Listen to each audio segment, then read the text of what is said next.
New York crash train was not speeding, say investigators. Investigators probing a rail accident which killed 6 people near New York City say the train was within the speed limit for that section of track. The crash happened after a mother of 3 stopped her car on a level crossing north of the city. She was killed in the subsequent inferno along with 5 train passengers. Accident investigators also said there were no problems with the signals or barrier at the site of the collision. But they remain unaware why the driver, 49-year-old Ellen Brody, became stranded on the crossing at Valhalla, about 20 miles, 32 kilometers, north of New York City. An official from the National Transportation Safety Board, the federal agency leading the probe, said on Thursday that a witness in a nearby car had seen Ms. Brody stop on the crossing in the moments before the train approached.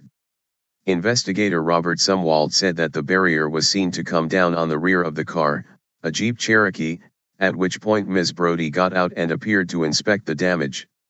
He said that, according to both the witness and the train driver, after returning to the car she suddenly drove forward slightly, straight into the path of the oncoming train. A Metro-North train smolders after hitting a vehicle in Valhalla.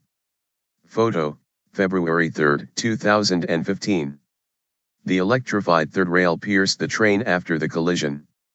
Data retrieved from the train's recording device suggested it was traveling at 58 miles per hour, 92 kilometers per hour, an hour, added Mr. Sumwalt, just below the 60 miles per hour speed limit for that section of track. In addition to the 6 deaths there were 15 injuries, 7 of them serious. The electrified third rail of the track came through the front carriage of the train after the crash, setting it on fire.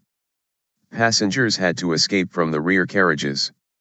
The line on which the accident happened, Metro-North, is the second busiest rail system in the U.S., serving about 280,000 passengers a day in New York and Connecticut.